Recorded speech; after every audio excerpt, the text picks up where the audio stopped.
Yo, what's up? It's Batter, and today we're gonna watch True, our Home Alone horror story animated from the YouTube channel Onesie Entertainment. Let's get straight into this spooky video. It's not really spooky, but it's based on true horror events. That's what makes it scary. So yeah, let's get straight into this.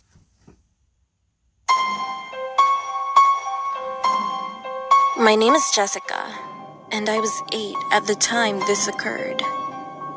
I was the youngest and the only girl, so my older brother Hunter was taking care of me. At the time, Hunter was 14, and we had to stay home while my parents went to the bar with their friends and my older brothers, since they were much older than us. Our house was in the middle of the woods, and our closest neighbor was maybe half a mile away. My brother and I stayed up watching TV shows until 2 in the morning. We finished watching an episode of Full House when we heard a very big crash upstairs in my brother Josh's room. We stared at each other for a moment. Then my brother got up and grabbed one of the kitchen knives and told me to come upstairs with him, just in case there was something in the house and he didn't want me to be left alone. My brother is a brave guy and doesn't get scared easily. So right now, he wasn't very consumed of fear like I was. I followed my brother up the stairs, and he then came to a halt, which made me bump into him. He stood there for a second, in silence, just standing there. I got antsy and asked him what was wrong. He then said, "Go get the house phone and call 911. Me being confused, I looked to see what was in front of only him to make him ask me this. And there stood a white man, about 6'3", with dark brown hair and bloodshot eyes. I told Hunter that he needs to come with me because I had no idea what this man would do to him. I grabbed Hunter's hand, ran downstairs, and grabbed the house phone. We dashed into the bathroom and locked the door. I could hear the footsteps of the man slowly walking down the stairs. I could hear my brother on the phone with the police behind me. I was fixated on the footsteps, which got closer and closer to the bathroom door.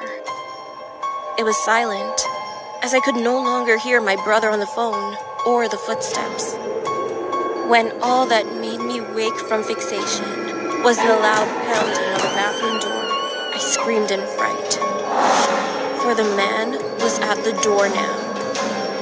He stopped for a moment, and I could hear his deep, harsh breathing. He then whispers, "I'm not gonna hurt you. All I want to do is give you kids some sweets." My brother then yelled, "We don't want any of your damn sweets." I could tell my brother was getting angrier by the second. And then the door handle starts to shake very fast and frequently. We back away from the door and by the window, which was across the room from the door.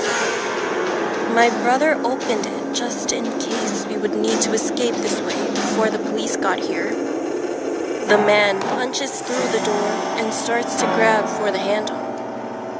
We jumped out of the window and landed on our grass, and we sprinted to the woods. We found this big bush to hide behind. We crouched down and waited for something to happen. Few seconds later, we heard police sirens in the distance. We saw the man from the window run down the stairs and out of the front door. He ran into the woods and ran past us. Thank God he didn't notice us there. The police pulled into our driveway and we saw a chance to run to them. We dashed to them and told the police he was in the woods. They searched for him, and once they came out, they had him in their clutches. I've never been more relieved in my life. We stayed at the house with a police officer until my parents and older brothers arrived home.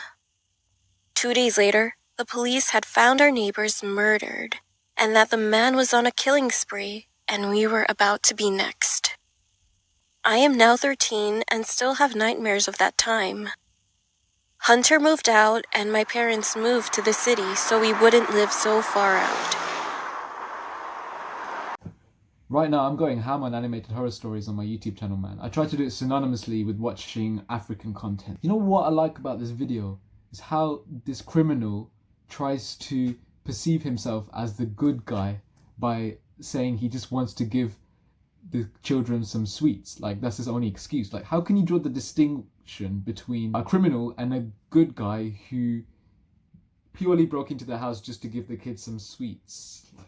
What kind of excuse is that? These videos also teaches me like some survival tactics and like escape routes in my house in case something like this happens to me in real life. So whenever I'm in that fight or flight mode, I know exactly what to do. But I still think there's got to be an initial reason that ultimately underlies this criminal's actions.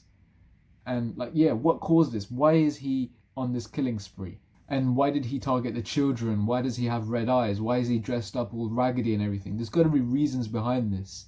And there's got to be some detective work in order to confirm this.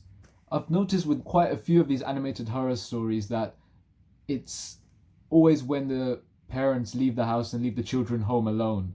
Like, there's quite a few of these videos that are in that similar situation. It's a good thing that the brother that she had was a very brave boy for his age.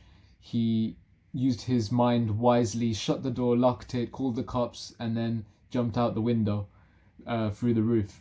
And luckily they made that jump as well, because that guy actually managed to get through the door by making a freaking hole in the door. Like, it must have been some weak ass door, seriously. And they'll also have a good peace of mind now that they've moved out to the city. But she's still young, she's still 13 years old. She'll still have that same those memories that won't disappear. She'll still think about these things whenever she's home alone, maybe, I don't know. If you guys enjoyed my animated horror story reaction and review, please check out these, and I'll catch you guys on my next video. Please like, comment, subscribe, and peace.